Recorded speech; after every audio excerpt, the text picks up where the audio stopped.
Gamers, let's get back to it. Hey, I'm gonna need to see the chat continuing to pop off as it has done so far. Ladies and gentlemen, we got the most overpowered community, and I like the other people to know it. I'm always going to be here rocking with you. I'm in the casting booth all day, 6, 7, 8 consecutive hours at talking at high speeds and giving you some analytics, but I'm never doing it alone, and I'm doing it with people who are not even arguably definitively better at me.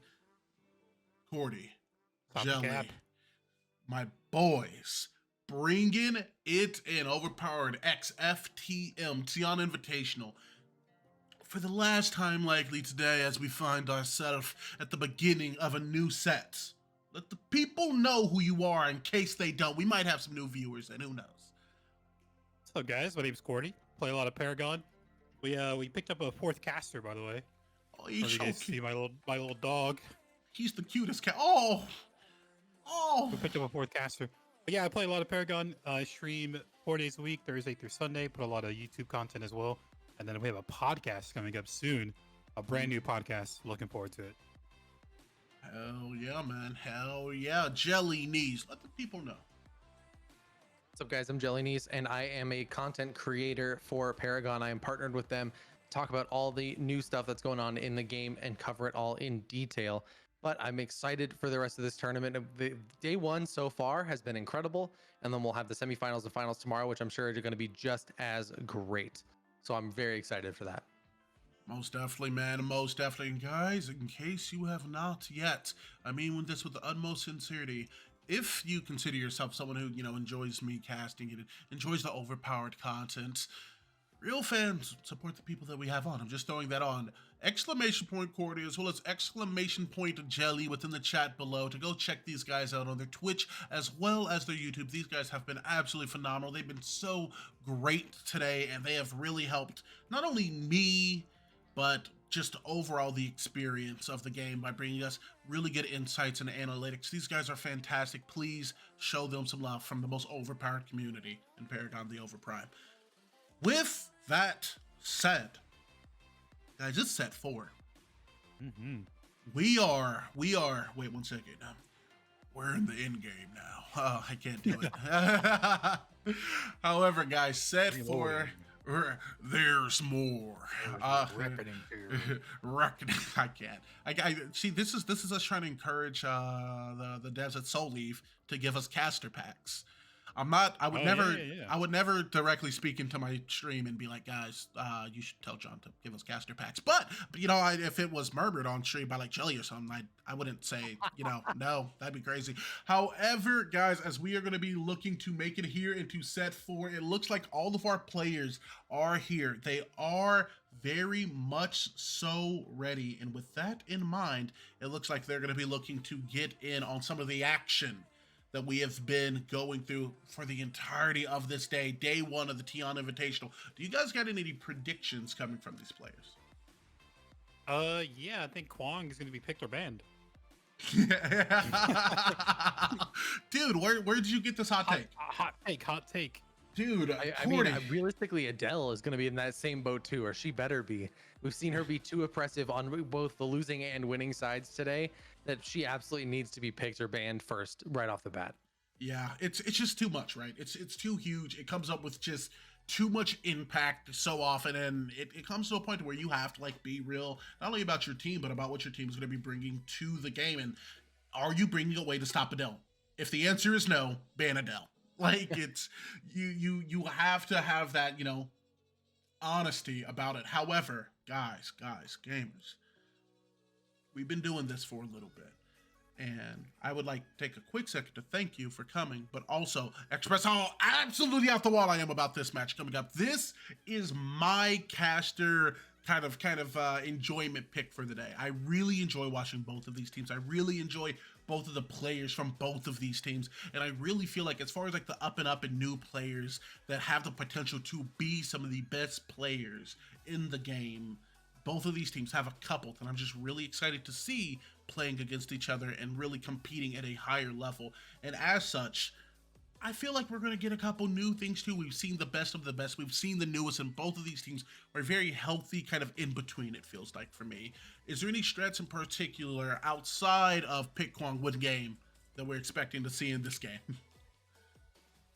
I think we're going to see just like the standard, tanks in the solo jungle, kind of the standard stuff here.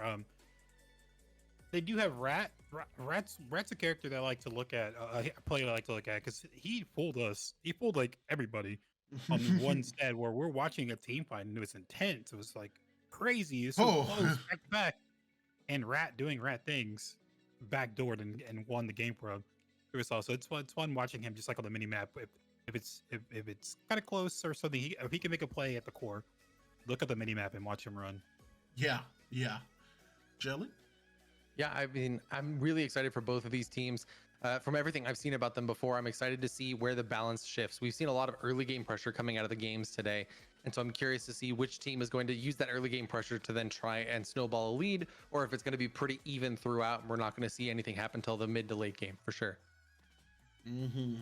Okay, with that in mind, real quick, who is, because I can't quite see it from the view since I have the cameras maintained, who is on Team 2 currently? Team 2? Yeah, give me the roster. Is Vet Duality? Okay. Vet, Outlaw Viper World. All right, Duality Team 2 here, which means they're going to be getting the first pick. So I can guarantee you right now, if Kwong is not banned, he will be the first pick. He will be the first pick. Vetron, or I said Vet. Kwong is picker banned because Vetron plays Kwong. I definitively, if that is not banned out, that is going to be picked up. So I do expect this to be something that, does come up here within this set as we're going to get ready up. We're going to do one last check here with our players, and as it is going to be the beginning of the end, at least for today, we're going to do one thing real quick that is going to be perceived as absolutely terrible with the heat of it. We're going to take a 1 minute break. We're going to take a one singular minute break. I'm a demon. I'm a monster. I am. I need to get that play time to 60. But we will be back in just half a second, gamers. We're going to be right back here with you in just a moment.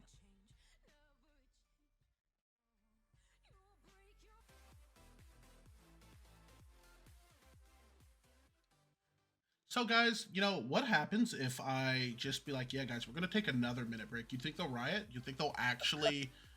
What if I'm sure it'll be fine. Oh, man. All right. We should probably go live again. Oh, snap. Hey, guys. Welcome back to Overpowered X FTM. Very excited to finally get into this game here, guys. As we did have a little bit of fun, we are now readying up. Hopefully, the lobby is stable. It's kind of out of our control on some of these things. Keep in mind that the game is still in early access, so every once in a while, there is bound to be hiccups, especially considering we are getting a lot of features that are excelling what we kind of expected it to, like the spectator mode, that funnily enough is actually going to be getting a buff here pretty soon. Dude, that's fire. I'm looking forward to it.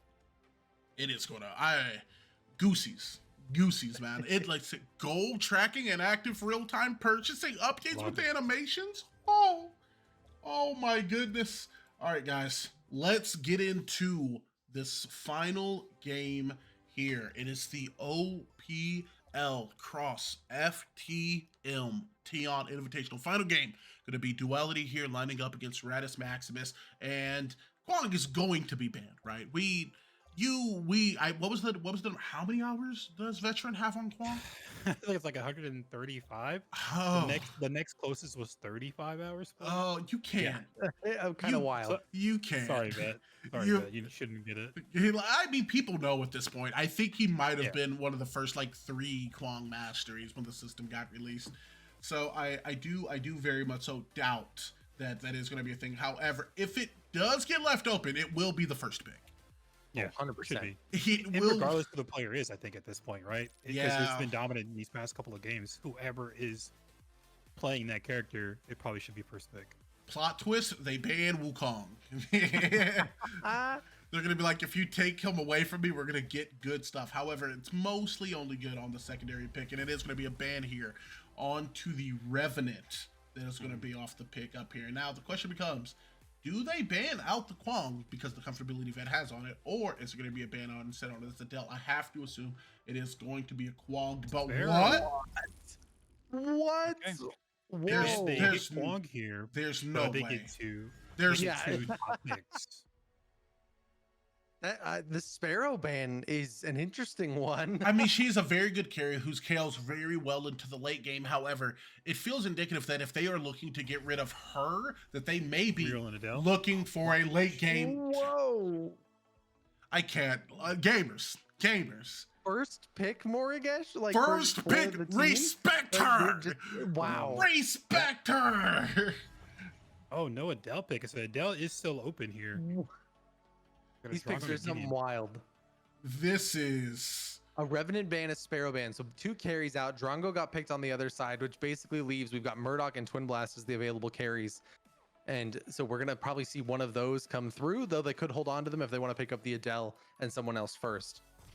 Man, Rat always does weird stuff. However, there's going to be a follow-up of something a little more rudimentary, Watson, as it is going to be the Adele as well as a TB pickup secondarily here, basically locking us in with this Drongo on the other side as the carry. I don't think that we're going to be getting a dual carry comp out of this Duality team, but the composition here for Rattus Maximus, I'm going to be honest, is so far out of the domain of my expectations. Is so far, you know, Rat, he's known to do weird things at times. That's what makes him a crowd favorite. However, it is now going to be Big Deku on Big Deku's character. Now, we didn't check this, and I don't know if you guys looked, but I've played against Big Deku enough times to where I'm just like, Yeah. get away from me. Like, keep that sugar chinchilla as far away from me as possible. I think he has upwards of 200 hours on Mako. These And are Mako is just such an comfortable oppressive picks. support. He is so oppressive. However, as far as supporting goes, Muriel is going to scale very well into the late game there, as we are going to see the Mastery skin going to get whipped out here onto the Kwang Cordy. Before we get into this game, I'm going to pivot to JellyKnees. What are you thinking of these compositions going into the final set? I think the Sparrow ban is probably a little bit regretted right now based on what we're seeing on the other side with Steel, Kwang, and Mako coming through. Sparrow would have been a nice to have, but Twin Blast will be great. Morigesh, I have some concerns about going into that mid lane against a Gideon, but we'll have to see how it goes. But all in all, I'm excited for the game and see how the outcome is. Hell yeah, man. Hey, I'm looking forward to seeing you back here on the other side. Cordy, game 1, set 4. Spicy. Overpowered. We're looking to get a little bit active here, as we are going to decide right here and right now who the final participant is going to be in tomorrow's semifinal game. Pivoting over to you here, man, for just a moment, for just a brief second. I'm going to ask you only the biggest of questions, and the big question is going to be, how huge, not does Kwang come up, does Kwang go within this game? Because we've seen him just be so impactful. We've seen him just take over the game with such good backup with Steel on the engage, as well as the damage that can come for Drongo and the space control of Gideon, and not even mentioning the Mako, the sugar chinchilla himself. How big is Kwang going this game?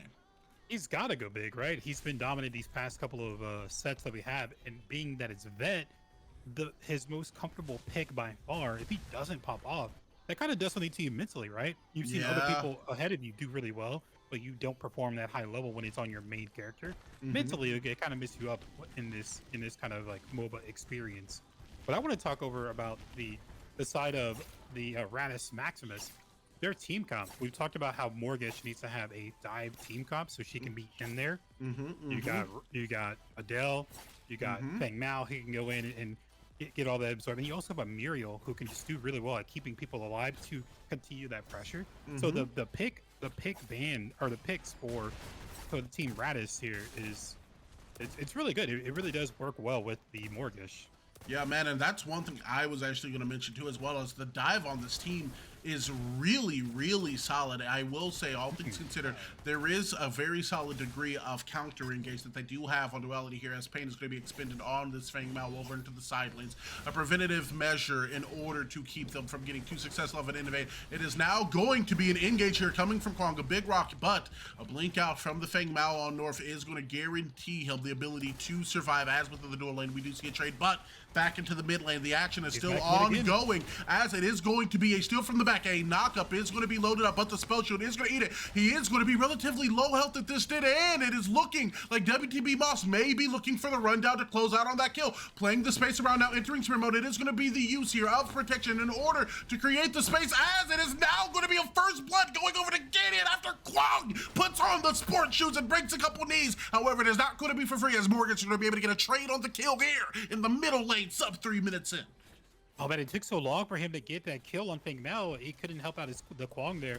He was definitely missing a few abilities there, but it's going to be a trade. We got mid actually going to be benefiting a little bit more, I think. I mean, getting Morgish ahead is going to be the key, right? If she can get to that, we always said late game, actually have some action in left side. Red and I taking some poke here. Yeah, buddy, as it is going to be the Smacko playing the space up really tightly here. Some space going to be created by the TB Blast there coming within the grenades.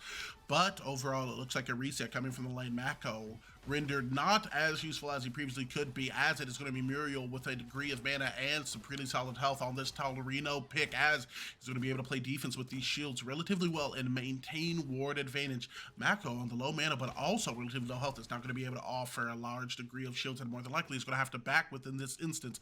Both teams looking for just time to farm after that 1-to-1 trade. Within this instance, I do want to bring up to you Kwong out of the jungle, as well as North. Instead of silence, both of them have brought in the protection karma, which can get very heavily favored. However, still a silence on their team, and that's going to be World Serpent here with the silence in combination with the demoralization, a big engager now who's going to be a threat to any objective steals if this team is able to develop some type of lead. What do you think about the karma selection for the teams overall? Yeah, protection is just like, you don't know what the enemy team is going to be picking, right? Like, protection is just really good. But just in general, it's really good just to counter pain, but also it gives you great shield. And as we know, shields are kind of OP in this game, right? You can't. There's no counter to it. The only counter to shields is more damage, essentially. So protection is a really good pickup for a lot of these characters.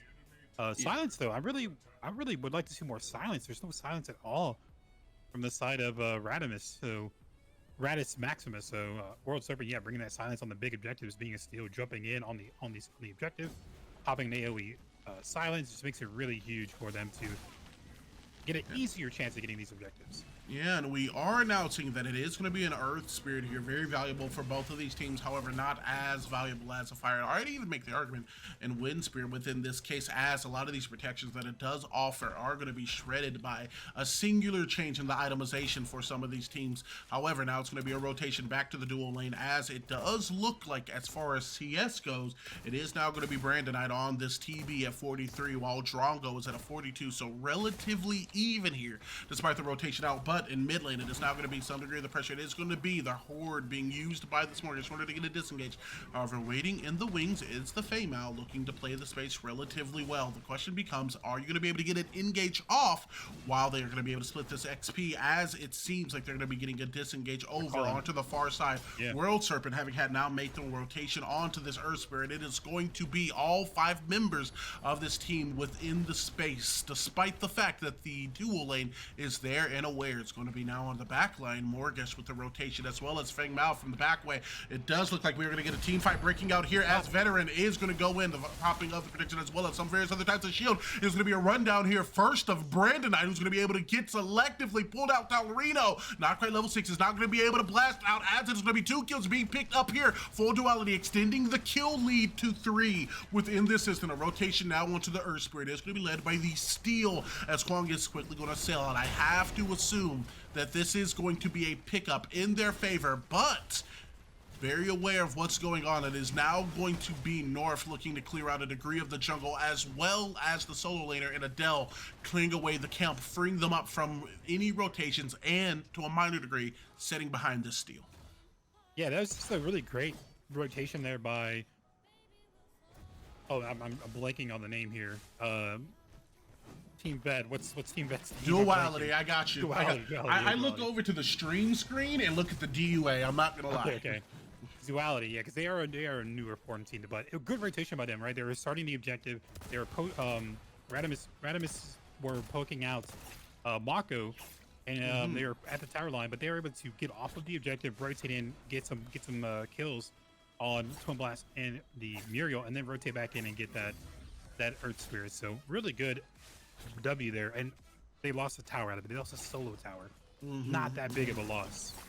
For sure, man. And one thing I do want to point out while we don't have a brief moment is WTB Boss on this Mortgage is not actually leveling up the brand first. They have maxed out at this instance the sprint through, as it is now going to be an indole here on to Veteran, looking to create a little bit of space. It is going to be an attempt to blink out. However, the knock up in combination with the other damage is going to lend itself to big damage coming out across onto the other side. However, it's going to be Giddy, who's also going to be able to lock up a kill onto the backside. However, WTB Boss is going to be propping the protection in order to survive. No mana though, so he's not going to be able to hit the right click. Muriel now making an entrance onto the stage as they're going to be instantaneously popping the recovery onto this Mortgage as WTB Boss is going to be forced to play the space. A very low Gideon. Ray enters the fray a little bit greedy as he is going to fall as a result.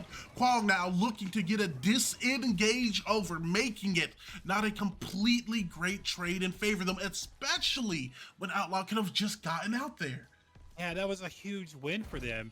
And then Outlaw going back in, trying to help out. I don't know if what the comms were, but trying to help him out, low health and no mana whatsoever. So he's just auto attacking as a caster.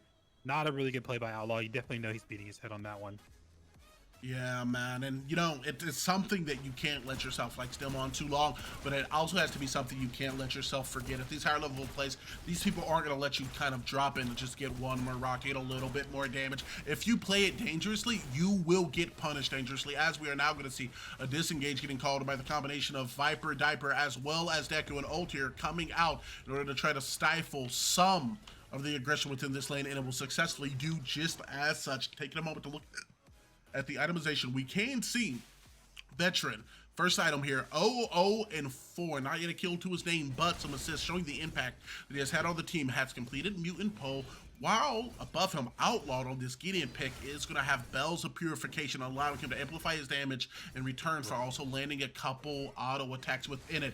Veteran within the far lane now being able to get a kill onto this Adele with the help of World Serpent on the steal. Very much setting the tempo. I would not be surprised if we saw a rotation here onto the guard lane. And it just exactly that. They were ready to go. Mid's rotating over, and left side actually. Left side, think about, is going to get the kill on Mako and going to get the ult on the Drago. So two kills there, but got to sacrifice the underling there. But great plays there from Rattus Maximus and Norb, staying just hovering around, waiting for them to push up. Yeah, man, and as it is now going to be Veteran who's going to be able to successfully lock down the objective in this instance. Is not going to be a playback, as they are going to go for a disengage as they clear out some degrees of the farm of the enemy team's jungle here, making sure that Feng Mao on his rotation out is not going to be able to get nearly as much profit from it as he would like. A rotation coming from Big Deku on the mid in order to more than likely to defend this mid lane from the Morgesh before it is going to be Veteran as well as World Serpent and Outlawed opting to get a reset back to their tower.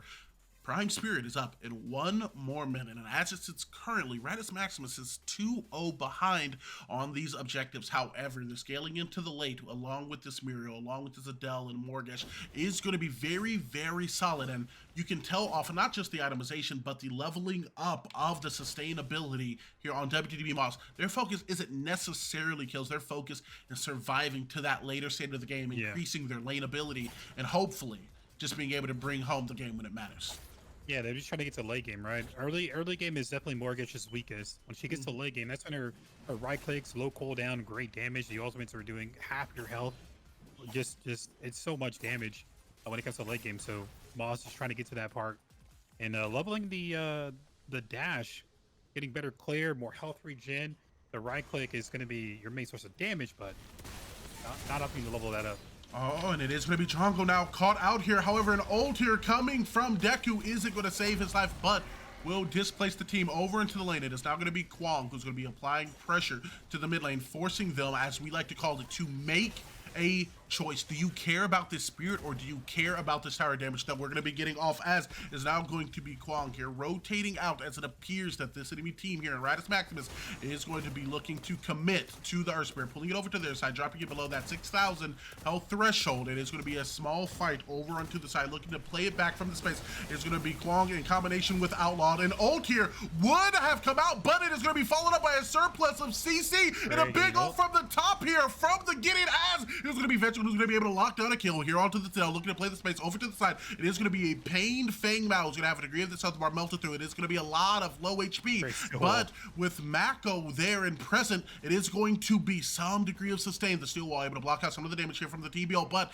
it does look like Morgish is, as it says, going to be able to get a complete kill over to the side. Veteran being forced to play the space here, as all of his teammates, including himself, are also very low. That's a double kill going over to the worst person you would not want to have it. That's going to be the Morgish, the Witch Queen, the enemy, the arch nemesis of the Fae, as it is going to be a 1-5 trade going in favor of Rattus Maximus. Oh well, and they had the numbers advantage. Drongo was actually coming back, wrapping around, and had the flank on Feng Mao, who was half health. I don't know the team fight. I mean, I don't know if it was maybe just not great communication on who to target, because it did seem like the fight was more sporadic around that bit. And they used a lot of abilities, but not able to get any kind of kills. Great play there from Rattus Maximus, getting some kills. Morgish getting more kills, getting to late game quicker, then also getting the objective as well. So right now it's looking pretty scary for Team Duality with this Morgish getting online.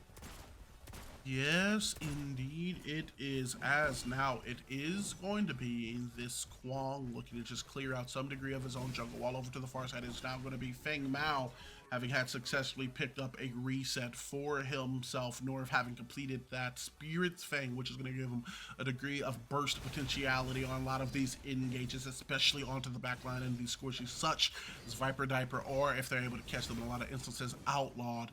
3-3-3. We've seen hit some really solid ults so far. However, it has to be spoken, Brandonite in combination with WTB Moss are absolutely massive right now, looking like the raid bosses, despite the kill lead being relatively narrow with 11-8. We are going to see an engage in the far lanes here coming from this Adele Rat, applying pressure to the enemy side jungle, as they're going to be looking to secure some of their own jungle buffs. It'll be Kwong who instead is going to be looking to clear some of the lane farm to maintain whatever advantage he can, pivoting over to the side. And it's now going to be the combination of TB and his Mural applying pressure here to the mid lane.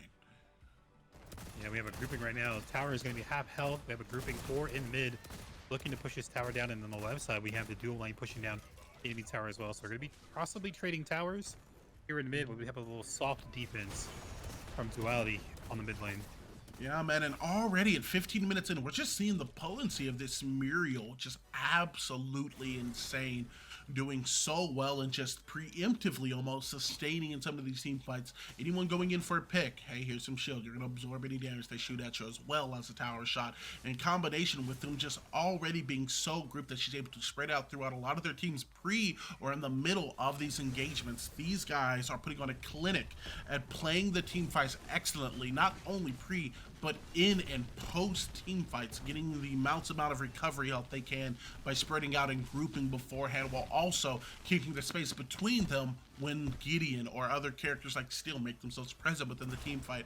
Big Deco here looking to make a rotation on this Mako, a little bit risky, as he is going to be caught out and forced to use a recovery. That is going to be the ult just to preserve his form of life. However, the jump forward is now going to allot itself in order for this to be a kill. A forced out blink is going to be the Drongos. Now he is going to be fully sent to disengage as Outlawed, and it's also going to be getting pressed in the middle.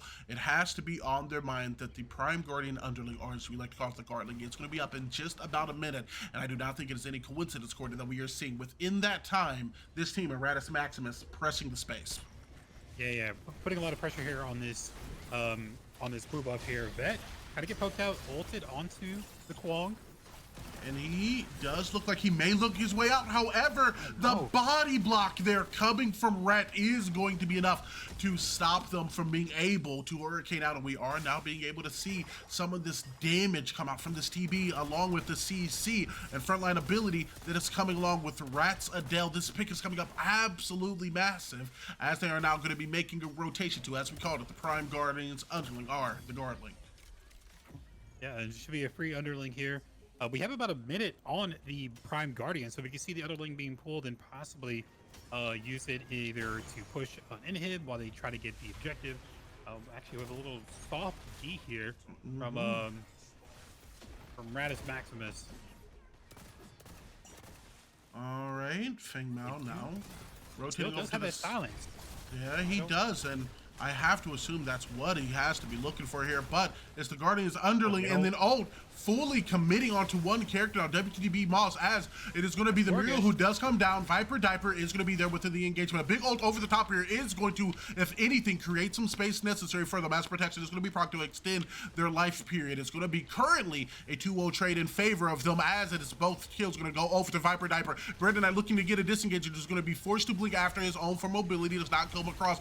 Brandon Knight also now utilizing the ult to keep this team from following them at bay. A chase forward is going to be the combination of Big Deku as well as Viper Diaper, as the Guardian is going to be dropped to prevent them from following, but it will not be enough, as Big Deku is going to be the one to selectively get a kill over onto the side of that carry. Looking to even the kill lead is now going to be this team, a Duality, bringing it to 11-13. I hope they don't pull this objective. This would be really, really risky if they try to pull this objective. They have the numbers advantage, but I don't think they are. Okay, I don't think they are. They're pretty low. Actually, North getting a little poked out here, trying to keep these guys in combat. Actually might be able to get Viper Diaper. And he does, as it is now going to be Steel fully ready, understanding that staying any longer is just going to guarantee multiple kills at this junction. And it looks like no objectives are being pulled on the map currently. And as this game is going too hardly one way or another, I have to ask you, Cordy, give me a breakdown on what we got going on in this set 4. I did see that Viper was able to get that bounty off of Morgish, so he was able to get maybe like 750 gold. So it's really good for him to get those items online and try to start getting this pen built, because Rat on a Citadel is super tanky right now. Got the Xemius toy, got Swamp Clo, gonna be building into more defense, so he's gonna be really healthy. We're gonna need to be seeing some pen and some health shred out of these Rangers fairly soon. Yes, indeed. And we need pen. Yeah, man, pin going to be a necessity here. Steel possibly caught out, is going to be forced to ult in order to not give the kill over to the enemy team here. Looking to play it a little bit slower is not going to be the disengage coming from the other team, as they're going to be able to pick up some of the jungle farm. Pushing outwards, we are going to see some itemization now. Rat having had complete the combination of Xemia's toy as well as Swamp Cloak is going to be very, very tanky between these two items. 3/4 of 1,000 HP being provided, as well as rudimentary slow around him. One of the characters that is now going to be able to box with Veteran here on this Kwang pick relatively easy, as they are now going to pull the Prime Guardian, and it is being absolutely shredded. Drop to now 8K. They do have the tankiness in order to sustain it without losing too much. A big right click here coming from Gideon is going to be marked, as it is now going to be Adele with the ult. It is going to be a blink down and a big Mako ult, as it's going to be the Prime Guardian that is going to be reset. It is going to be able to create some degree of space for the team. However, Adele is now going to be on the initiation with TB coming in behind, as well as Viper Diaper being shredded. The question becomes, is it going to be 1, 2, or 3? The answer, as concurrently, is 3 kills going in favor of this team, and Rattus Maximus maximizing the value they are. And we are seeing the strength of not only this Adele pick, but also, similar to Sevarog, the strength of tanks in general. You can pull these objectives like the Prime Guardian without losing too much if you have the sustain to be able to go in off of it on the back end. She pops her sustain as it is Brandon Knight very low, and now going to be picked up here by Big Deco. However, it is not going to be able to prevent the smiting of this objective, as it is going to go in favor of not only North, but this team now looking to play. The camera is under the map, and now it is back above it, as North does confirm the kill and is now going to be looking to pivot over, taking the blue buff. Man, you hate to see it. Your ADC not getting the biggest buff in the game. Unfortunately, good plays there from Big Decker, just trying to get in there and try to get some kills if we can, potentially steal it, but not too much of that steal. But being able to take the Overprime buff away from their Twin Blast from Brandon Knight. A little win there. For sure, man. And looking at the itemization here, can I ask you, what are you thinking about the builds? Is there anyone in particular that is standing out to you? One item that is Archon's Gospel secondarily on WTB Moss here.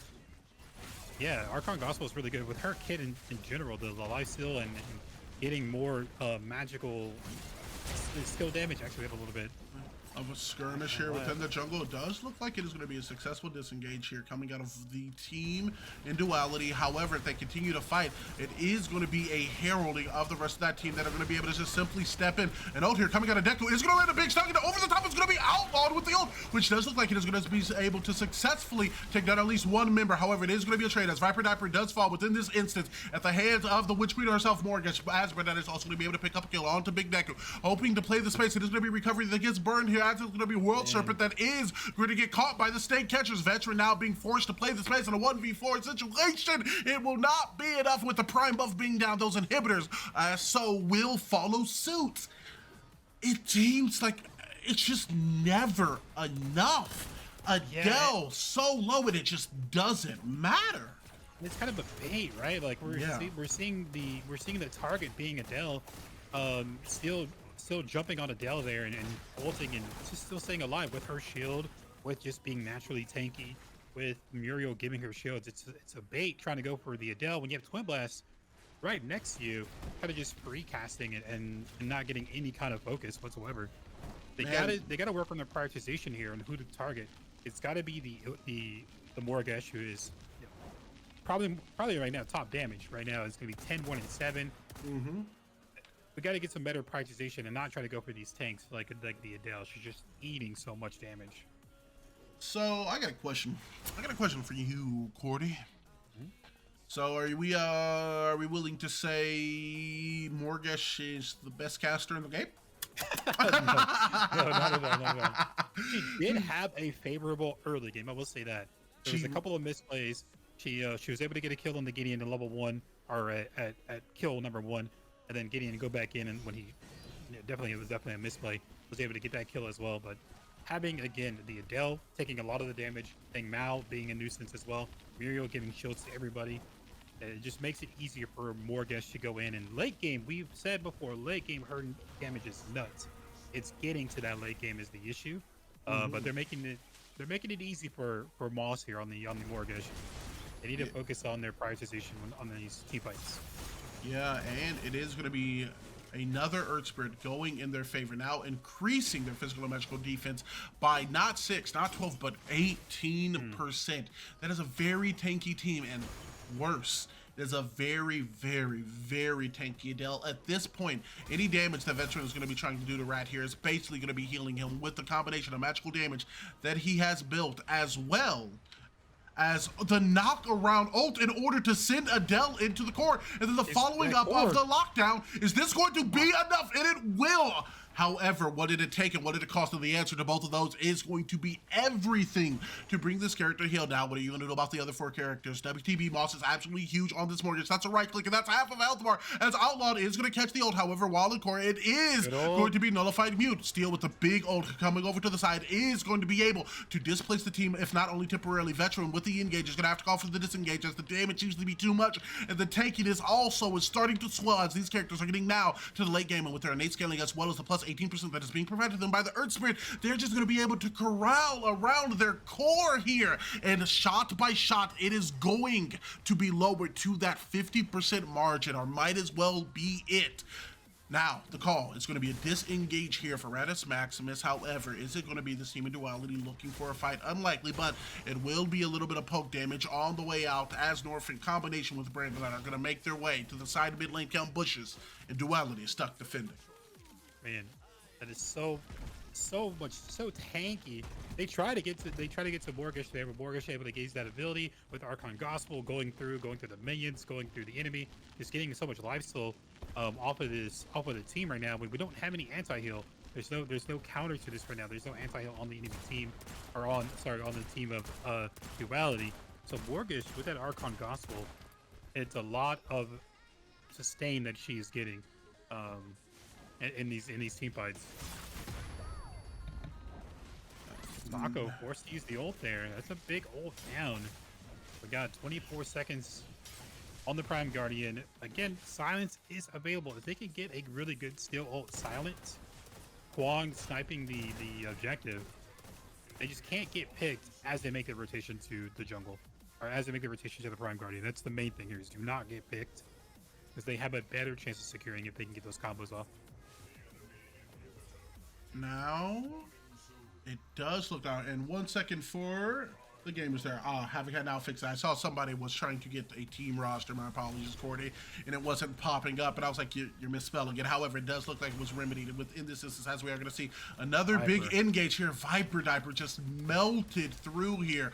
Brandonite just too huge within this instance of the game. That is going to be an ult here coming out of Veteran. In combination, it is going to be Steel. Who knows? He's going to be dead. However, it's going to be looking for a trade. However, with the Brandonite being able to just blink out, it is not going to be so. And in favor, as the veteran is now going to have to play backwards and look like he may not be able to sustain this much damage, doing everything he can to disengage for his team. It is going to be his core at the hand of the minions, which is going to be dropped to 20%, as this game does look like it is going to be going in favor of game one, Rattus Maximus. Yeah, great play there. Like, again, that synergy, the Adele taking a lot of the damage, Bang Mal kind of being a nuisance, Muriel just doing a really good job of keeping everyone as live, and then Morgish. I mean, Morgish late game, she does do the great damage. And 23k for Morgish, 27 for Brandonite on the Twin Blast. It's really good, just up front. Adele, 35k damage reduced. Oh my god. A lot. That's a lot. All right, Jelly of the Knees.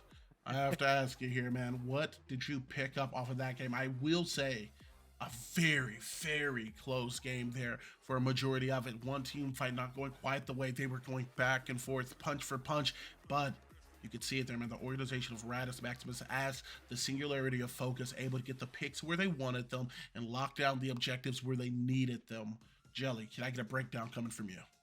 Yeah, I mean, I think Cordy and I are going to be a broken record about this today, because we've said it in almost every single set, and it's build anti-tank items. We have the carry once again in Viper Diaper with none of those, with no jewelry box, with no Claude Storm, right? Nothing to deal with the Adele, and Adele showed exactly again why you need to build those items. So definitely a huge thing that they need to focus on going into game two, but also just making sure they're taking the right fights and the right engages.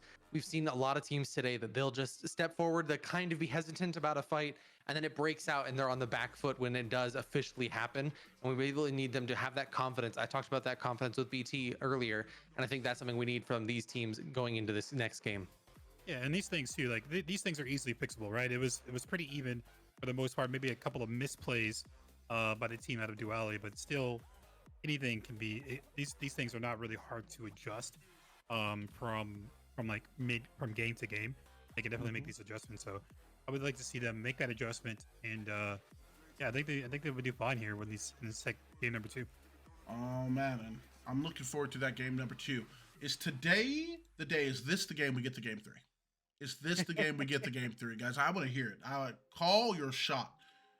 Do Duality bring this back in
about humanity. About humanity.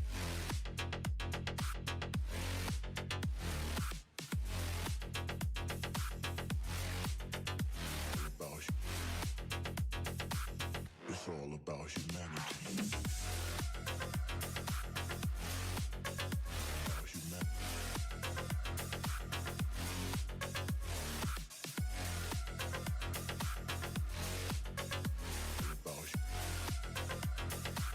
It's all about humanity.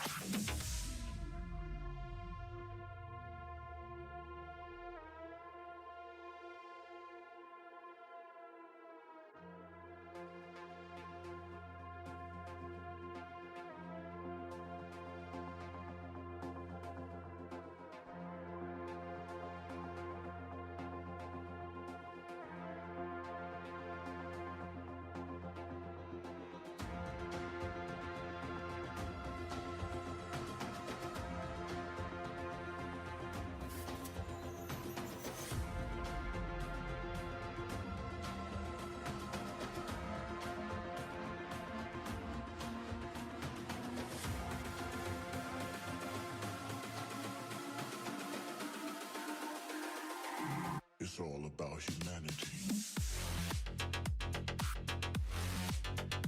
About humanity.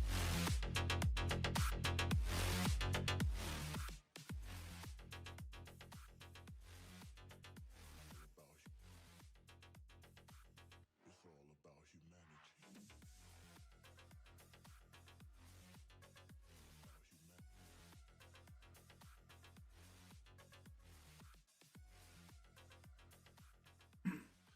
Gamers! Is that the last time I say it today? Is the question here, as Duality now one game away from being eliminated from the T-On Invitational, while on the opposing end, it is going to be Rattus Maximus. One game away from bringing it home. One game away from getting big and locking in their spots within the semi-finals. The questions always remain the same. It's who do you got?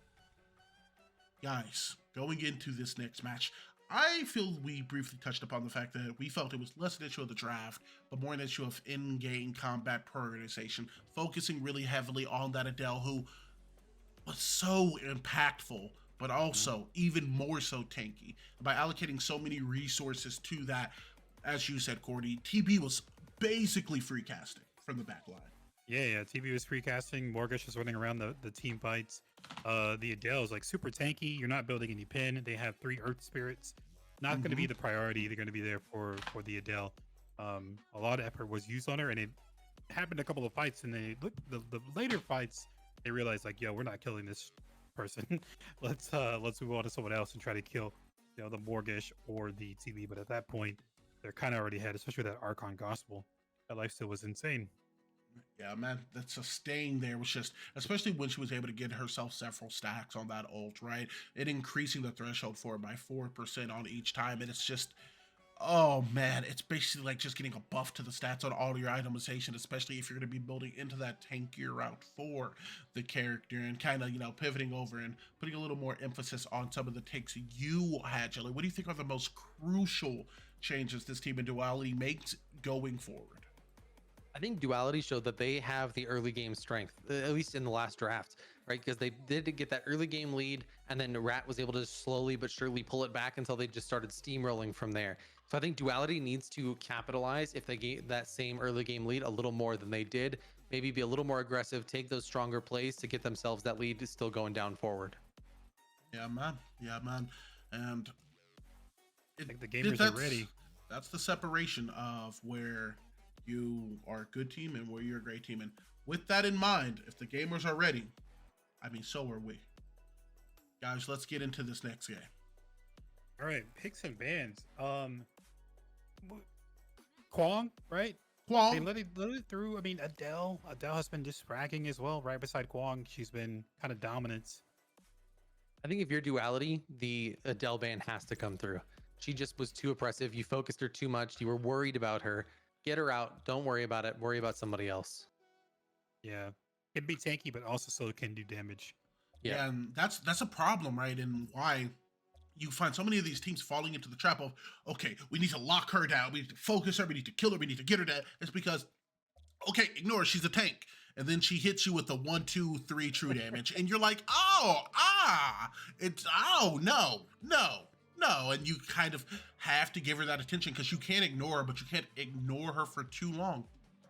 And even when you do, even if the damage isn't coming through, the CC she provides on that whip on what, like a 2.8 second cooldown, it feels Very low. like. She is able to, I need to rush this guy. No. Okay, I'm gonna read. No. I'm gonna, no. And it's just so many facets of the character and her kit, not even the itemization, but her kit that lend themselves to just always being so impactful at every phase of the game. I think we've all had moments too where we look at an Adele and go like, oh, she's just a tank. And then she half healths you in 2 seconds. And you go like, you know what? Maybe she's not just a tank. And you back away, like limping back to your tower. Yeah. It's shown too many times to be fruitful for them. And I think Adele has to go. Mako Band is the first one, which definitely makes sense. But I think we're going to see an Adele come through here. Yeah, and I wouldn't put it past him to be picking up a Kwong. I do not know if it is a character that we see a lot of pain of. Oh my god, take that to your stats, Cordy. Look me in my eyes. Look me in my eyes. She's getting statted. She's getting picked and banned. My stat sheet. My stat list, no. We're gonna turn this over to the devs, and they're just gonna be like, "Oh, this character's insane." They're gonna think she's the GOAT. However, at this juncture, now the question does become: who is it going to be that Rattus Maximus is going to be first picking? Banning out Mako, right? It's got has to. Quog's available. Red is available. Has to be. Kwong wasn't super worrisome for them, so they don't pick that Murdoch. first Murdoch pick. Interesting. We might be doing I a little figured the more Adele action. because now I bet we see Kwong Adele come through for. It's gotta be. Duality. Duality had the option to get Kwong and Adele last game, but they didn't. They chose to go Steel instead over the Soul Lane. I think either it's a comfort pick, or maybe not a comfort pick that he's either comfortable on Adele, but I think it has to be Adele and Kwong here for the 1 and 2. Yeah, man. And the question is, do they? We touched upon this before with Kwong, Adele. Not quite the same, a little bit different, but do they have someone on that team who can comfortably operate the character? Because it does take a degree of skill on the cap in order to be able to lock down these targets. However, a pick for neither of them, that is going to be a Sparrow in Muriel lock-in. Sparrow, a bit of a Viper diaper special. Wow. Prioritizing this late game, it very much so feels like they are looking to get to a phase of the game in which they can hopefully just find a Fae lock-in. Now, if I was going to ban 36 characters, she would be at the bottom. I've been having a lot of fun with Faye. Like, her clear is insane, and her team fight presence is really great, but it is when she has the ult. Like, she needs the ult to be really effective. But her clear is insane mid-game. One of the better caster clears in the game. But yeah, Faye's interesting pick. I am curious why they picked the Decker so early on in the roster. We had Muriel coming through on the other side. The likelihood is that Muriel's going to be the support. So your support picks are more open. You have the freedom to make these other picks in your jungle and off lane, especially if you know you're picking Faye. Faye and Adele would be a great lock-in together, right? We see the Adele and Kwong coming through on the other side a turn later than we expected before. They definitely could have picked up the Adele instead of putting the priority on Decker first. I also want to point out there's not a Revenant lock-in, and he's open. Yeah. Yeah. Revenant again, was passed on this game. It and looks again, like it could be like just a comfort, right? They're not comfortable maybe playing a character who is definitely one of the more skilled rankers in the game. Richter! There he is. Jungle Rick? Nah, that's a solo Rick. That is solo Rick. I know Rat's been cooking something up in the kitchen, and I will say the displacement that this team is providing in between the combination of Faye, the Richter pool, the Grux pool, anywhere you are getting closer to this composition.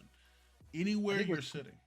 What's crazy about this comp on both sides is I look at Duality's team and I look at it, I'm like, that's stacked. I'd be terrified to go against that. What team could possibly hold against that? And I look around at Rat and I go like, you know what? Their team is also stacked. What team could possibly go against that? And both sides are equally terrifying based on how they're drafting in this. Yeah, man. And it's It's going to be a good one. Getting locked in, and we know that it's going to be a comfort pick for Outlawed on the back end as everyone is now going to make the rotation over. Ladies and gentlemen, this could be it. This could be the last game of the T-On Invitational, day 1. And as such, I want to give both of you a large thanks. And what is... Yeah, you're seeing this too, right? Is that a... What's that? No, we're good. We're good. Oh, okay. We're good. Their roles Okay. are flipped. Yeah, we're good. Oh, yeah, no, yeah. I had to take a second. My confusion Kwong was support Adele palpable. Jungle. Let's go. Yeah, I was like out of it. However, now as we are looking to get in, Jelly, we'll see you on the other side. Absolutely. Cordy, game 2. This could be it. Duality now has to make a stand. If you're a fan, you have to let them know right here and right now. If you're a Rattus Maximus lad, you gotta come through and tell the gamers, we want Rat. Hands up. 1 win away, 1 loss away. And already a big rotation on the horizon. That's looking like a 5-man, as it is going to be Revenant. Not Revenant. It is going to be Talrino, who's going to run over onto the side, looking to be cut out. However, waiting in the wings, they are ready. It is going to be the Uno reverse card, as all 5 of them find themselves grouped, and it's going to be a double going to Viper Diaper here in the early seconds. I didn't even catch it, as now they're going to hit a reversal invade onto the other team as the buff is going to be looking to spawn. There's a lot of damage that is going to be coming through as they are going to be grouping instead along their team to try and lock down this blue buff. It is Duality who has come out to play here. You want to send 5 where I got 5 for the fade. Call me a barber, as it is going to be this team dispersing out into lane with the 2-0 lead. That's a huge morale booster, right? Yeah, it is man. gonna be Reno on the Richter, right? We don't have the solo Rick, but it is gonna be a good morale boost, having those early kills and getting that momentum going. So that's huge for Duality there. Yeah, man, and huge for Viper Diaper on this pick as well. 2 picks to get your itemization rolling right off the back. Hold on. Look at the dual lane. It's Richter and Decker. It's Crit Decker. Oh, it's back. It's back. And I mean, the CC potentiality of this team is already through the roof. And with the Critler on the list, it is now going to be a stun. And there it is into the pool here coming out of Talrino. And this is exactly what this composition is going to want to do. Stun pool, guaranteed money, absolutely free. It may look like a game, but it's not quite a game with the big man with chains pulls you into town here. 2-1 on the kill lead. Objectives not yet up for the team, and Kwong waiting in the wings over to the side. It is going to be Grux backing within the mid lane here, showing a little bit of face to the opposition here, and Outlaw, who's going to be able to hit a pull and transition a little bit of damage over onto the side as the XP gets split in between the mid and jungle of Rattus Maximus. Brandonite getting a little bully game on here within the solo lane, as it is going to be World Serpent who's going to be forced to play relatively far back, and even further back it's going to be the dual lane. That chain very deadly, especially on Talrino, who doesn't miss many. Getting now making a rotation over onto the mid lane, is going to catch WTB Moss in the CC chain. The use of protection is going to go up as the knockup is going to land, and it's going to be a blink as Faye is going to be able to make it out when holding back. That is sub 10x HP at the instance in which the combo is finished. And now an invade onto the side is going to be the jungler as well as the mid laner here for Duality. Yeah, and Viper on the left side almost dying as well. Yeah, this is a deadly duo combo here. The stun into the Richter pull. Grux is there as well to get another pull. Viper, I'm surprised he did not die there. Might have to be a shout out to Muriel there with the big shields, but Viper close to death, still gonna stay in lane. He's gotta be careful here. A stun pull, and he's more than likely gonna be dead. So they're going to do a little bit of zoning here. All right, as now it is going to be the Kwong showing face there within the mid lane. It looks like both of these teams have kind of reset and While the lead isn't exactly, large, it is still a small kill lead in favor of this team, especially as this Kwong is just showing so much face within mid veteran, giving his mid laner here an Outlaw the attention and the berth he needs in order to try to develop, if not a CS lead, then a pressure one, as he's going to be looking to selectively lock down that blue buff. However, it is going to be the duo lane who is just pressured out of their mind. Viper, Diaper, in combination with Big Deku, are just not able to play the game to the degree that they want to. Now the question becomes, does the scale well into the late game? Well, I mean, it scales just fine, because right across the way you have a Murdoch in the solo lane who is going to be getting large with those crits as the game does begin to scale out. However, within the late game, I will ask you here, Cordy, which one of these compositions do you like more? It's gotta be Duality. Sparrow's gonna outscale the Murdoch. Muriel is really great at late game. Her shields are just nuts, and of course you have Adele. Adele is just overall just great character. The scaling, I feel, for me is gonna be Duality. Their team composition seems a little bit better when it comes to late game. Yes, indeed. And one thing, that we do know about the damage iterations of Richter's, it is good. But it is a little bit on the squishier side, and into characters like Viper, Diaper, into the ult, for example, of Outlaw, where he's going to be already locked down on a relatively stagnant character. It is going to be a hard play, as it does look like Earth Spirit is going to get reset, and dragged out is going to be the Muriel, who's going to be locked down here by the combination of Richter as well as this Decker. Now it is going to be people looking to play the space. Only the dual lane making the rotation, though, as it said, it was going to be Faye putting a prioritization on to the buff. A rotation here coming for the combination of Viper, Diaper, as well as Outlaw. Will not bear any good damage trade fruit, but it will bear them one Earth Spirit, increasing their magical and physical defense by that 6% threshold. Yeah, right now we have a engage here. Vet gonna be engaging on this blue buff here. Actually stolen. It's stolen by the Decker. It is now going to be a throw out. However, does Outlaw to make it out. It is a silence, but only temporarily, as it is going to be the Crittler here. It's going to be chasing down from the backside. A stun does come out, and some degree of shields as well as veteran, and now it's going to be playing defense for his mid laner on an attempted but unsuccessful steal, and a pull out of Outlaw on the lazy back is going to lend itself now to this team of Rattus Maximus, claiming the kill lead against the opposition within this game too. You are too close to the edge to be able to make mistakes like that. However, Taurino did play the space closer to the wall, so technically it was not within the Gideon's vision, but it needs to be within expectation. You are a character with the teleport, off cooldown, and the mana to do so. You have to be ready and willing to create the space to save backlane in those instances. Hopefully, for this team, high level, can't do things like that. Yeah, those little things matter when it comes to the later stages of the game. It's not a good play again by Outlaw. Maybe not just he's a good player, but it's just really a couple of bad mistakes here are coming from Outlaw. Yeah, man, and it's the growing pangs of playing this game at such a high level. Yeah. You can stack his 5 into the game. You can scrim against other teams. However, when you're at that point and winning's all that matters on the line, there's not a lot of room for entry. As it is now, going to be a lot of damage coming out here of this team. The combination of these players, but a big ult here coming from Faye will create a good amount of space. But the damage from Veteran as well as the knockup and CC may guarantee them a secondary kill. However, it may be another one that got away, as WTTB Moss is going to be melted by the combination of pain as well as the damage from the onslaught and the cataclysm of these members grouping around the underling and pulling themselves 3 kills to reclaim the kill and expand their objective lead if they're going to be able to get this. However, with the other 2 members of the team on the other side of the map and nowhere near the teleport and nowhere near the lane to get to it, it does look like it is going to now be a 5-3 lead for Duality in a 2-0 lead in the objective category. Wow, Vet coming up huge, man. Able to fight a 2v1 until Gideon rotated into Outlaw, able to make the rotation. Great damage from Outlaw as well. And then Vet rotating in and getting a double knockup.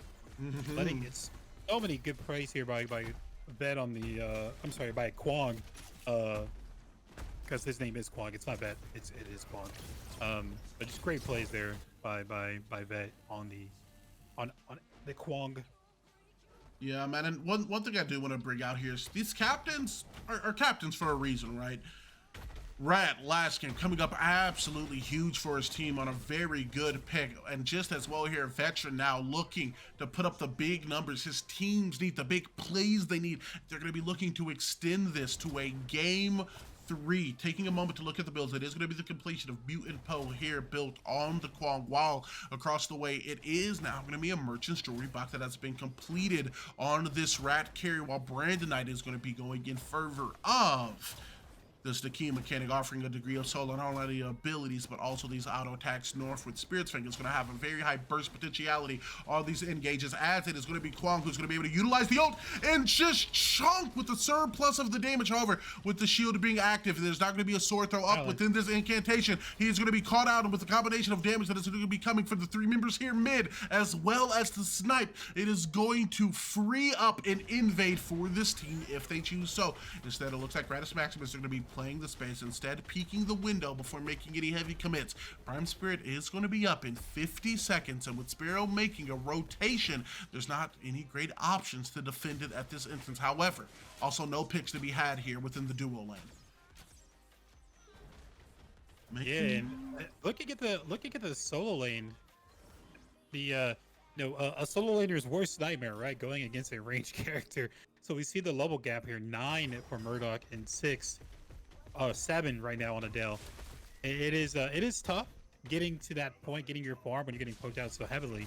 But I will say, when it comes to that late game team fight presence, looking at the team, looking at how they're building, Taurino on the Richter is going, he's a support. He's not gonna have a lot of base. He's not gonna have a lot of items. Grux is gonna be your hybrid. He's gonna be going into damage. They have no tank really on the side of Rattus Maximus. Yeah. On the other side, we got 2 of them. Yeah, and, if you're able to get to that late game, you're going to be able to sustain really well. We do know that the team is smart enough to get the atomization necessary to melt the tanks to a degree better than what you would previously with the utilization of that Merchant's Jewelry box, being able to do a percentage health additional base damage, as it is now going to be the Garling that gets dropped here within the mid lane. However, not hitting a knock up on anyone. Veteran is going to get caught out on the double ult pullback, but over the top outlawed and Viper Typer with the absolutely massive ult here. It is now going to be an engage coming from Brooks. However, it will miss down the dragon. It's going to be big, but with some degree of the shields, it is going to be able to prolong the life to a very small degree. A knock up here coming from Mura on the arrival. It is more than likely going to be a disengage, as the Decker is going to be oh so very low, and Murdoch able to lock down a kill, making that insane play with the health bars also very low. Still a -2 for 1 neutral on the exchange. Now it is going to be from the back, being played for the space. The Decker, very risky, says the Rat. However, the Shadow Pool concealing him long enough to be able to get the disengage for his team. Yeah, 2-for-1 trade there. Great ults underneath that tower there. 2-for-1 trade and still getting that tower. So kind of broke even there. Not knowing taking a clear advantage. Prime Spirit is up. We do start to see the rotation here and getting some wards and de-warding as they're making that rotation to the Spirit buff. Yeah, and as they are able to get that de-wardization, we are going to have that being contested here within the lane for a very brief degree. It's going to be a grouping and a steal of the red buff within this instance, and a now at least a 4-man grouping around the red, not the red count, the Earth Spirit at this degree. Forgive us, chat, we have been on it all day, but as it does get melted, it is going to run down the entirety of its health and a Decker Shield in order to stop the engage on it to a degree, as Veteran is going to go to get the engage. However, it's going to get caught up in a surplus of the damage. The silence is going to result in him going down. However, Adele is here now on the rotation. The big Grux in order to stifle them running forward. Big Decker was also going to be caught out onto the sideline, as it is currently a 2-0 trade going in favor of Rattus Maximus. Outlawed looking to get their damage across. However, it is on cooldown, and as they are going to fall down, they are going to fall into the loving arms of the Richter. It's not going to be a chain, but the electrostatic field, which is going to lend itself to yet another kill. Almost good engage, resulting in an ace going here for Rattus Maximus. 5 for none and getting the Earth Spirit. Gotta look to maybe push down this mid tower. There's no big objective up. There's no Underling. There's no Prime Guardian. But wow, 5 for none and getting the Spirit. That's a really big swing in the early stages. Still in this game. Duality, they're still in this game for sure. Guardian, Underling is going to be coming up soon. We have all these lanes to push, but yeah, you would hate to see a wipe and and losing the objective and not even being able Yeah. to take that for your wipe. Yeah, man, and a large part of this, in fact, also goes over to kind of the experience that this team in Rattus Maximus does also have. They did have a lead earlier in the game in Duality with that 2-0 reversal on the 5-man invade. However, it got dropped. A couple kills, a couple lazy backs, instances where people could have survived.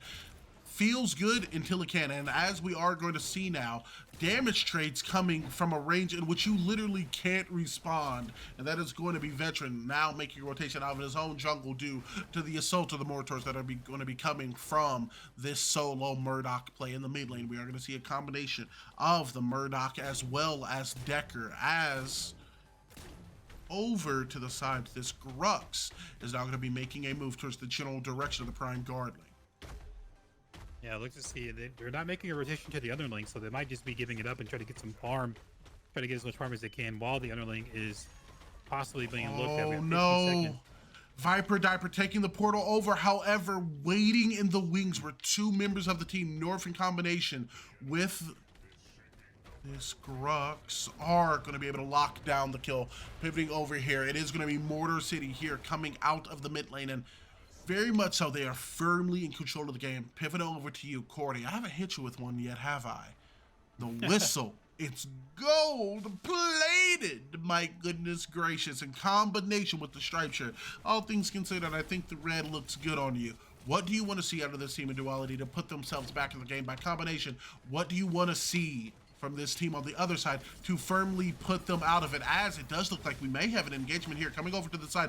Adele having to proc that shield relatively early. Now the silence going off. It is going to be an ult here coming from Viper Diaper. However, is the damage going to be enough? While on the back end, the damage is close, but is not quite there. Now it is going to be Invade here coming in from Veteran with the damage going off. It is going to be the utilization of the ult, as the ult does come out, and it is going to be a positive trade, at least in this instance, as a 2-1. The Adele does fall, but as it is going to be a 1-for-1, no, a 2-for-1 trade within that instance, it is going to be 4 members of this team who have gone down. The double kill allowing itself over to the Murdoch, as Brandon Knight is possibly going to be looking for the setup. He hears the Outlawed coming. He is on the knee and he's begging, please.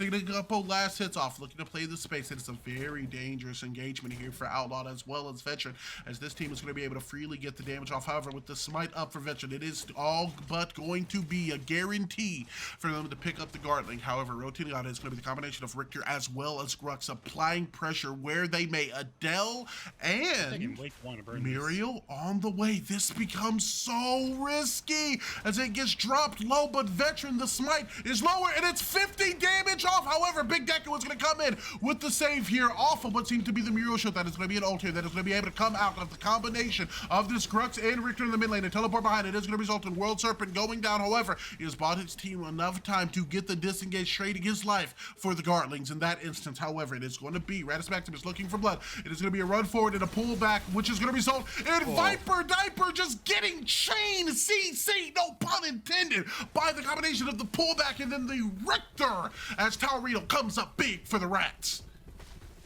Yeah, that prime underling pull was taking so long. Outlaw was kind of worried about Brandon and I, tossing these mortars at him, so he wasn't able to try to get as much damage off, so it took so long to get, allowing him to rotate in, and became a good play, but became into a bad play. But as far as like, what can they do in these team fights, or what can Duality do, is just team fight well. Get a good team fight. They haven't had a really solid 5v5 team fight. The team fight is better. That's the pull over Taurino on the top. That is going to result in a pick here. Veteran picking up that kill as the Kwang now makes the rotation, utilizing the teleport, is going to be able to scare off some degree of the team. They are not going to be able to get a big pull here onto Earthspear, being dropped below that 8,000 XP threshold. However, it is going to be Brandon Knight with the long mortars who is going to be able to try to poke out. However, the situation is a 5v4, but all of a sudden, it is all not with the pull in that is going to be coming out. The Guardling does get dropped, and there's going to be an immediate retreat that is going to come. The use of the shield is not going to be enough, as it it's going to be Deputy B-Moss who's going to be able to get the kill onto the tank. Now a knock up and a shutdown in the midair is going to be Viper Diaper, who's going to be able to lock up the Earth Spirit. Not quite yet reset, but the health bar is oh so very low on both sides of these teams. It is not quite as safe as a pool as it once used to be. Big Deku likely to fall here as he is looking to disco dance, dodge the mortars. Veteran is going to make an exit, or so he thinks, as it is going to be an ult and a confused emoji. What are you doing? I'm in the face of the portal, says the Quang. Quang, what do you think you're going to do to me? Don't, please. Deku, please, Deku, run. Deku? Okay. Too many lazy backs. Yeah, right, yeah. A good trade. Good trade there. They're able to get the objective. Very, very risky. But it is still in the favor again. They don't have tanks as far as duality goes. Richter is going to be your one that's like the most tankiest on the team, and even then he's not even building that much tanky. Grux starting to build into some defense. They have a crit Decker. There was at one point during that Prime Guardian or the Spirit fight, Decker was behind 3 of them, auto attacking them, and no one turned around to fight her.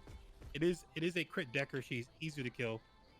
For the most part, majority of this team is really easy to kill.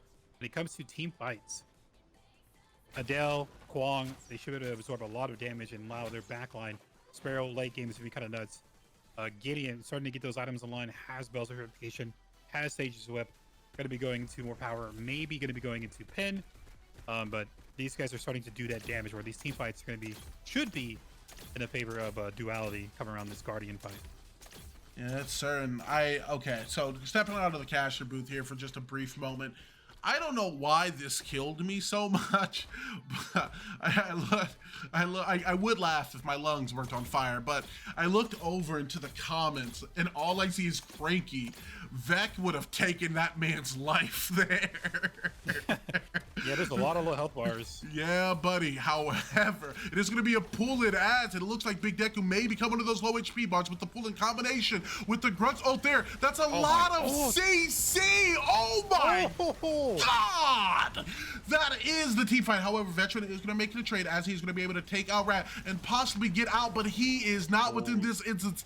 The damage comes up huge in that team fight, and all it took was one single pull. The Richter is coming up huge as Taurino is going to be laying down big damage within this game. The mid inhib now being melted at the behest of the combination of Grux as well as the Murdoch and the Fae. Taurino looking to play up to it closest to the front, playing the space well for his team. Big Deku getting picked out there, not being able to support his team with any degree of shields is instead going to lead to them getting aced within their own side of the jungle. There's going to be an objective down, and as such, the mid minions are going to be able to push out heavily with the Prime Guardian being up. Playing the space over to the side, though, is going to be the Murdoch, possibly looking for a pick here, but no. He's looking to be annoying. That's a couple mortars for the boys from the long range before he makes his way out. Yeah, man, Richter with some crazy pulls. The combo of the long range Decker Stun, the pulls by Richter. I don't know. I can't see what his cooldown is, but it seems like he's throwing them out like back to back to back. The pulls are insane. It's forcing a lot of good plays, taking Mira out of the fight early. That way she can't stay long in that team fight and give out any kind of shields. And a great Decker Cage. Great Decker Cage and a great Fae ult. Decker caging 3, Fae ulting 3. Really good team fight for team Rattus Maximus. And as they are now going to be looking to make a rotation, taking a look at Karmas here for the next engagement, it is going to be Purge in combination with the Blink that is going to be up for Rat, so he's going to be exceedingly hard to kill on any of these engages as he is now going to play the space to get out of range of that Gideon if they do chose so to push up. Taurino waiting in the bush as the Bushwhacker. He's going to be very dangerous. However, it is once again going to be Big Deku who is caught out to a degree. A pull in coming from Viper Diaper, but a Blink in with the World Serpent ult. It's going to get some really good damage across. It is going to result in it now being a trade as Veteran is going to be able to pick up the life as Outlawed also picks up the one on Rat, currently looking as it is a 2-1. However, the one that went down is going to be the carry for this team. Now Viper Diaper not up. It is going to be a rotation from Brandon Knight, and a big double pull in is going to be the combination of Grux. However, over the top ropes is going to be the ult coming from Outlaw, but it is not going to be able to contain North for all too long. A rock coming down looking to make that random extinct, such as the dinosaurs. It is going to be the damage of 2 who look to lock him down over to the backline. It has to be the recovery in order to be procced, in order to prolong life, but only for an instance as it is now going going to be a double. That is going to go in favor of the Fae as she is going to be ran down. WTB boss is going to be looking to stay alive. The shield that is going to come out is only going to briefly preserve the life of the double for the kill. It's going to be locked down here by the Murder. The blowback of the shotgun is going to call for a disengage off either of these teams. A 4-3 trade. However, 2 are going to be up for the opposing team. What happened in that fight? That was insane. That was a crazy fight all over the place. It went from the inhib all the way wrapped around, going to the back to the red buff. Crazy fight. Outlaw is starting to get that damage online. He's dropping these meteors and they're hitting hard. But Deku, again, he was able to stay alive in that fight, but again, he's getting caught out. He's getting caught in these bad angles and almost dying early on in the team fight. Yeah, man, right and now. it's so like it's insane to every degree how not only long these team fights are going on, but how quickly when people are caught out of position or they are ran off and split off away from the team, and the kind of initiation of what this fight is supposed to look like for a team goes down and goes off the rails. It's almost wild how quickly it can go south, and when they're able to get the place they want. Duality is dropping massive damage in a lot of these engagements. Keep in mind, Viper Diaper hasn't been present.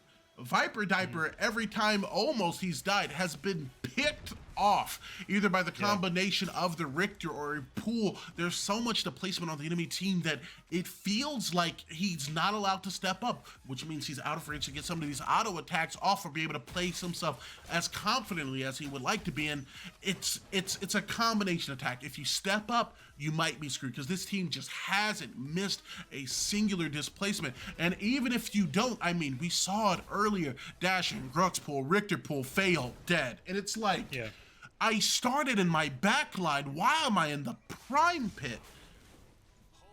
Yeah, and like I said, man, if they can team fight, if they can actually have a true team fight, I feel like they have a better advantage. Just it's so squishy on the side of Duality. They're just able to do the pick comp. They're getting long range, mortar shots to weaken them. They're getting a long range Decker Sun into a Richter pool. Just the long range CC that they have provided, they have on the side of Rattus Maximus, makes it really hard for them to kind of get into that. But if they can somehow make it to the team fight as 5, full as 5, I think their chances of winning that team fight are more significant for sure. Yeah, man, and question for you here. As it sits now, the objectives are tied up 2-2, at least as far as Spirit goes, which means we're not getting any Scylla action quite yet. At the precipice of 30 minutes into this set, 17-27 is some core damage having been sustained by Duality. If you had to cut it into a percentage, what is the percentage you think you would give this team of pushing a game 3, Cordy? Looking at everything you've told me just now, the itemization, as well as the temple of the engagements coming out of both sides, what would you give a game 3? It's going to be on the positive side for Duality. Like I said, if they can get a team fight, if they can get a 5v5 team fight, I think the positivity is more positive on the side of 60, 70. Oh no, World Serpent, they missed the pull. No, they don't. They just pulled somebody from behind him, as it is now going to be a blink out. The use of the ult is going to be able to create some space, but it's not going to be able to get any picks within this instance, as it is going to be World Serpent who dies, getting as much damage as he can across the bush play, as they're now going to rush forward, and there goes the displacement yet again. 2 picks off of a slightly ahead misplacement. Now Veteran very low, does have the mutant Poe charged up. However, with the pullback, it is now a matter of just how much damage can he drop before he drops himself. It is going to be the disregarding of it, as North is going to be looking to make a rotation out, and it is going to be Rattus Maximus who are going to be making the play on the Prime Guardian, with the jungler of Duality going down. Yeah, just another feels bad, man. We've seen it multiple times. Just the long range CC that Richter can provide or Decker Sun can provide sets up a lot of plays. And I mean, they're playing to the team comp, right? They're hiding around in the bushes. I think of Whoopi's it's a rat. No, he's in the bushes or something. I don't know. Something like bush thing, but yeah, they're in the bushes and they're waiting for them to kind of make a little misplay and then capitalize on it. And they did. They've been doing it time and time again. But these long range suns and pulls are setting up to win the advantage on the team fights. Dude, you think of that. I'm currently thinking of he don't miss like that meme every time Richter. Because for an instant, for a moment, I saw World Serpent looking to push up, and he pivots over to the left. I'm like, he missed, and then I see just pulled from behind World Serpent out of camera view is the Gideon, and I'm like, there's no way you curved around this man to take the squishy instead. Absolutely coming up huge in that engagement. However, it was going to be Adele who was able to play the space closer to where the engage was, now utilizing a chain of her own in order to get the ult off and create some space. But it just didn't matter. It just didn't matter at that end of the game. Now this team is just forced to have to play the space a little bit further than what they would like to be, as all of their lanes are going to be getting pushed up. Right now in the bush. Just waiting. North is just. Gideon, I'm just showing random abilities. Oh my God, the fail comes up huge over the top, and it is going to be Gideon within this instance, and it is going to be a little bit of an Uno reverse card as they're going to get the first couple kills. Verpediper using the protection, and oh my God, she's scaling into fire, burning bright, and it is absolutely melting through some health bars. However, it is going to be North who says enough of that, resulting in that member going down. A little bit of clap of hands, some form of applause, as it is going to be a 2-for-4 trade. However, of the one that is up remaining, it's going to be Muriel. There's no one to defend these towers, and this team once then, they have all the time in the world to do it. Big Deku, it has to be a My Hero type of moment if they are looking to prolong this game. No healing, however, on the other side of the team, so you do have to respect this. Getting in combination with Adele coming up here within the next sub 15 seconds on the clock. That is going to be a blue shield, and it's jarring how quickly they initiated it. Turn on the switch. The combination of the ult as well as the damage coming from Veteran on the ground level resulted in them in getting a couple of picks. However, they all just separated and said, hey, you do not have good AoE outside of that Gideon. Once he hits the ground, you're a single target. And despite the fact that Sparrow was able to get some degree of damage spread with their ult, they just played the space so well, disengaging to literally the cardinal points of the jungle to make them selectively get picks. And from there, they reset, reorganize, and expertly were able to prioritize different members of the team. It's absolutely insane how well Rattus Maximus is responding to big plays out of Duality in these team fights. Anytime they get a pull, it's positive. Anytime they get a pull into a reversal of a couple kills, it's still a positive as they keep coming up big on the numbers. Yeah, and they did it at the Prime Pit. They did it right there at the red buff. If I'm Gideon, if I'm outlawed here, any bush I see, I'm comboing. I'm right-clicking and dropping a meteor in there. I don't care where it's at. It just you need to check it. You need to see if they actually are there. If they're gonna be camping in the bush. Look where Richter's at right now. I can't. I saw it on the map and I'm like, yo, you gotta have. If they're not moving, they're in a bush. Yeah. If they're not moving, they're like, all right, we're gonna set up here and we wait to see if they come.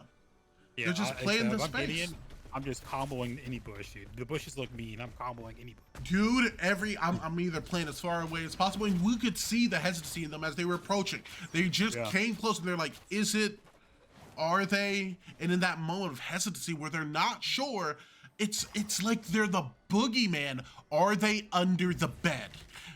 Are they in the bush? I feel like I'm playing vintage Fortnite here, man, as it is going to be an inhibitor going down over onto the far right side, which is going to increase the amount of pressure that's going to be put on Duality's score here.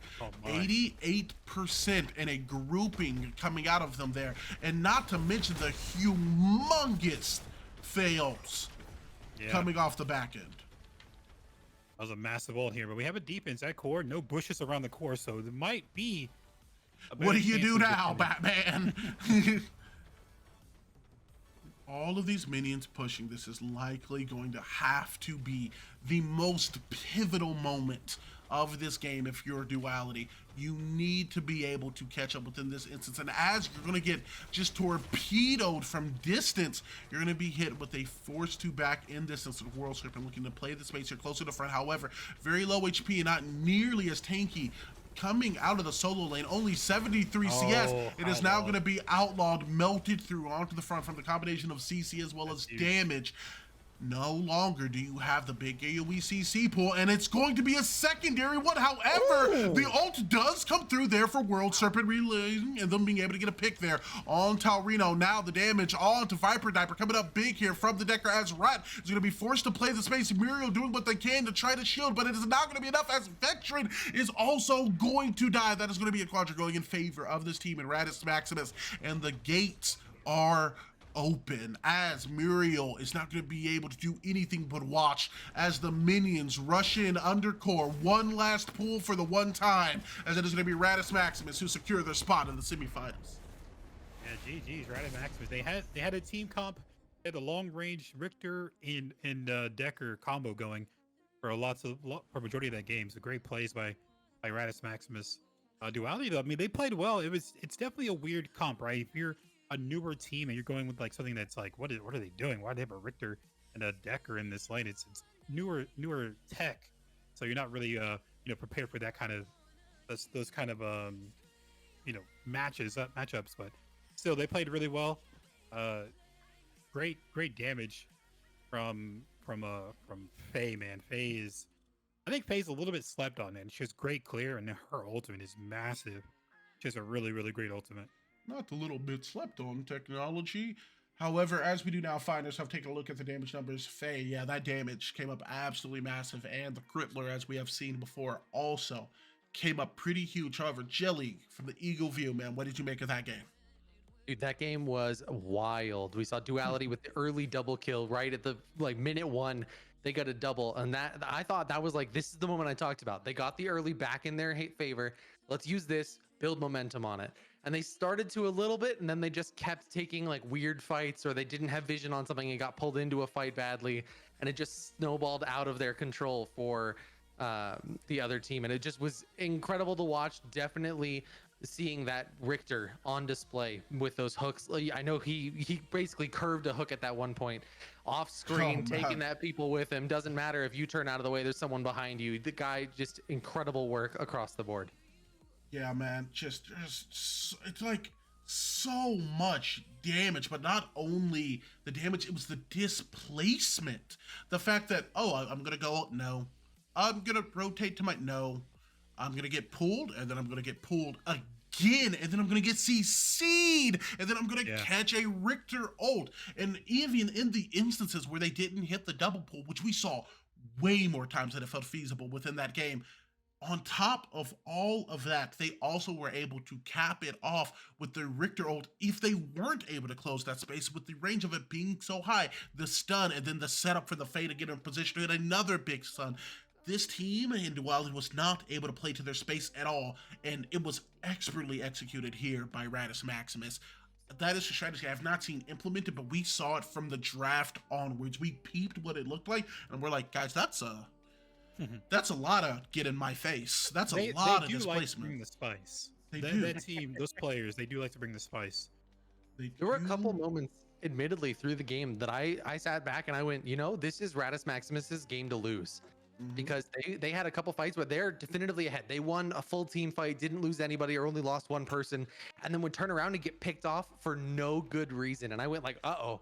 Like Rattus, they may be getting too confident. They're not paying enough attention. They're not warding the right places anymore. And they had a couple moments where I was worried that maybe this was going to shift back into Duality's favor. But I'm glad Rattus was able to close it out and bring it to their side. 100%, man. And as we now are going to be updating the results here. While you're doing that, we'll show some love to Duality, man. Overall, it's a newer team being formed, really kind of like last minute, but they played well, and great players on that side of the team. Definitely, it's a different atmosphere when you're playing like at a competitive level versus playing like at that casual level.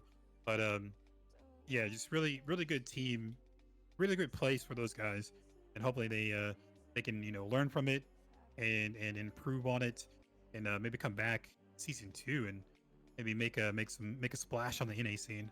Hell yeah, man. Hell yeah. And this is what we need. This is what the community needs. It needs events like this. It needs players like Duality, Rattus Maximus, Bad Timing too, to give something for people to aim at. The king can only wear that crown for so long, and it all steps with a single step. It starts with entering a tournament. It starts with entering a second one, placing higher, hitting semis, then finally winning and bringing it home. In Duality, much like every team that lost today, big ups for them to come out and play. These guys at the Bravo, they had the heart. Much like everyone else here, we cannot do events without players like them. So make sure to show them some love. And if nothing else, give them the respect that they deserve for all the teams that came in. As today, we started with 8 and we end with 4. In conclusion, the final matchups for the semifinals tomorrow is going to be Bad Timing versus Go Next, followed up by Honolulu versus Rattus Maximus. 2 NA versus 2 EU. Ooh. It's going to be You set the spicy. brackets like that. You set the No, I would brackets never like do that. I would never. I know what the people want. Like, however, guys, we could have an NA versus NA and EU versus EU and NA versus EU tomorrow. If you got the pride, then represent it. As we are going to be looking to progress into the T-On Invitational. However, for today, it's over. Our final match, 4 sets, near 6 hours long of quality casting brought to you by Cordy as well as Jelly, and quality play brought to you by every team who have the respect and the will to step into the ring. Before we end, I would like to remind everyone that we like to end on a supreme note of positivity, so we will be rating. That is a good question. Before we do go, what time are we starting tomorrow? The goal tomorrow is to start at 2 p.m. EST, 1 p.m. CST. If you want live updates, just in case we need to make a slight adjustment to it, please join our server, !Discord, Overpowered. It will tune you in and give you access to live updates on everything we're doing, as well as day-to-day updates on when we have things coming on. Come talk to some of your favorite players, because, hey, they're all a part of the server. And before we bring the stream to a conclusion, Cordy, anything you want to shout out to the people? I just want to promote again that we have a podcast coming up. I'm really looking forward to this podcast. I want this podcast to be like the hub for any like Paragon, the Overprime news, and just really just having a good time with me, you, and Wolfie. It's gonna be a good fun time. Oh yeah, man. Oh yeah. JellyKnees, pivoting over to you, man. You've been an absolute delight, man. You've brought so much to this cast. Anything you want to shout out before we call it for today's stream? Just go subscribe to me on YouTube to cover all these games, both Paragon, the Overprime, and Predecessor, and just give all the news about them. And yeah, I'm excited for this semifinals, and finals matches tomorrow, and we'll be back then. All right, guys. We are going to start up a raid, and I was viewing, and I have someone right here in mind, as they've been absolutely phenomenal. We're gonna give Zoro a little bit of a raid here, guys. Show him how overpowered this community really is. You guys are absolutely fantastic. Jelly, Cordy, thank you guys for coming today. I look forward to seeing you tomorrow, and to everybody in the chat. As always, stay overpowered. I'll see you guys tomorrow.